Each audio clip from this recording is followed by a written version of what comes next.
இன்று நிதியமைச்சர் அவருடைய பதில் உரையின் போது அவர் ஒரு சிறந்த ஒரு தமிழ் இலக்கிய ரசிகர். அதையெல்லாம் நாங்க ரசிக்கிறோம். ஐ அட்மயர்.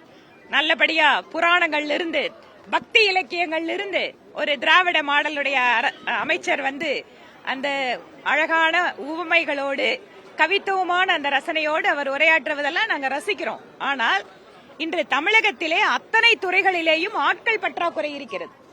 இன்றைக்கு எந்த துறை அப்படின்னு சொல்ல முடியாது. அது செவிலியர்களாகட்டும், டாக்டரா இருக்கட்டும், ஆசிரியர்களா இருக்கட்டும், வருவாய்த்துறை ஊழியர்களாக இருக்கட்டும், அல்லது இபி டிபார்ட்மெண்ட் மின்சாரத்துறை ஊழியர்களா இருக்கட்டும், எல்லா துறைகளிலேயும் ஆட்கள் பற்றாக்குறை, அரசு ஊழியர் பற்றாக்குறை என்பது மிக அதிக அளவில் இருக்கிறது.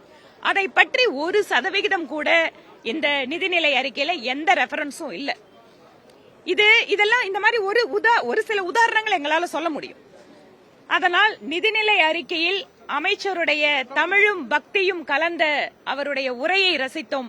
ஆனால் அதை தாண்டி மாநிலத்தினுடைய வளர்ச்சி தொடர்பாக தொலைநோக்கு பார்வையோடு தமிழகத்தை வஞ்சிக்கிறார்கள் அப்படிங்கிற ஒரு ஒற்றை வார்த்தையை வைத்துக் கொண்டு ஒரு அரசியல் பேச்சாக இன்றைய பதிலுரை இருந்தது.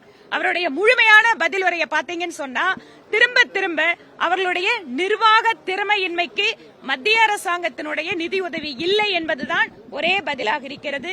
அதற்கு நான் ஏற்கனவே என்னோட உரையில கூட குறிப்பிட்ட சென்ட்ரலி ஸ்பான்சர்ட் ஸ்கீமோ இல்ல மத்ததோ எதிலேயுமே கான்ஸ்டிடியூஷன்ல நிதி கமிஷனோட அவர்களுடைய அந்த உத்தரவுக்கு ஏற்பத்தான் நமக்கு நிதி பகிர்வு வருகிறது.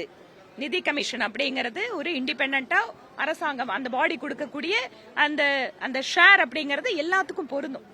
அதனால் இவர்கள் செயல்படுத்தாமல் இருப்பதற்கு மத்திய அரசை குறை காட்டியும் அவர்கள் அறிவிக்கின்ற திட்டங்களுக்கு ஏதோ தாங்களே எல்லாத்துக்கும் பொறுப்பேற்றுக் கொண்டு அது தங்களுடைய திறமையால வந்தது மாதிரி காட்டிட்டு இருக்காங்க. பதில் உரையில உங்களுடைய கூட்டல் கழித்தல் கணக்கு வேறொரு இடத்துல இருந்து சாணக்கிய தந்திரத்தோடு போட்டுக் கொண்டிருக்கிறார்கள், நீங்கள் கவனமாக இருக்க வேண்டும் குறிப்பிட்டு பேசுறாங்க. உங்களையும் அப்ப பேசுறப்ப குறிப்பிட்டாரு. உங்களுடைய திராவிட முன்னேற்ற கழகத்துல கூட்டணி கணக்குகள் அப்படின்னு வருகின்ற பொழுது அவர்களுக்குள்ள இருக்கக்கூடிய பதற்றம் என்பது எதனால வருது? எதிரணியில் இருக்கக்கூடியவர்கள் எல்லாம் ஒருவேளை ஒண்ணு சேர்றதுக்கு வாய்ப்பு இருந்தா நம்ம கணக்கு தப்பா போகுமோ அப்படிங்கிற எண்ணத்துல அவங்க மத்தவங்களோட கணக்கு பத்தி இப்ப அதிகமா கவலைப்பட்டு இருக்காங்க. உங்களோட பலம், உங்களோட ஆதரவு, மக்கள் ஆதரவு எல்லாம் சரியா இருந்ததுன்னா அந்த கணக்கு எல்லாமே உங்களோட கணக்கு சரியா இருக்கும். நீங்க ஏன் மத்தவங்க கணக்க பத்தி யோசிக்கிறீங்கன்னா ஏன்னா உங்களால உங்க ஆதரவு கணக்கு போட முடியலங்கிறதா யதார்த்தம். தமிழ்நாட்டில் ஏற்கனவே லேப்டாப் ஸ்கீம் இருந்தது. டிஎம்கே கவர்மெண்ட் வந்ததுக்கு பிறகு அந்த லேப்டாப் கொடுக்கறது இல்லை மாணவர்களுக்கு. ஆனா ஆட்சி முடிய இன்னும் 9 மாதம் 10 மாதம் இருக்கக்கூடிய நிலையில் 2000 கோடி ரூபாய் ஒதுக்கி 20 லட்சம் மாணவர்களுக்கு கொடுக்கிறது இல்ல. அது தொடர்பாக முன்னாள் அமைச்சர் அது தொடர்பாக கேள்வி எழுப்பினார். அதுக்கு அவர் ரெஃபரும் பண்ணியிருக்காரு. முதல் கட்டமாக நாங்க கொடுக்கிறோம். ஏன் முதல் கட்டமா கொடுக்கறோம்னா எத்தனை மாணவர்கள் அதை சொல்ல வேண்டியதானே?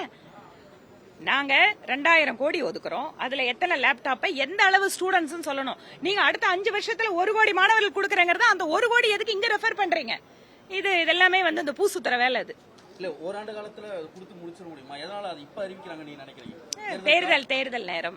அதனால அதுதான் நான் திருப்பி சொன்ன மாதிரி 20 லட்சங்கிற எண்ணிக்கையே முதல்ல தப்பு. அதான் சொன்னேன். 2000 கோடிக்கு அவங்க கணக்கு போட்டது இன்னைக்கு டிஸ்கஷன்ல வந்ததான் சொன்னேன். செய்திகளை உடனுக்குடனும் துல்லியமாகவும் தெரிந்து கொள்ள சப்ஸ்கிரைப் பண்ணுங்க.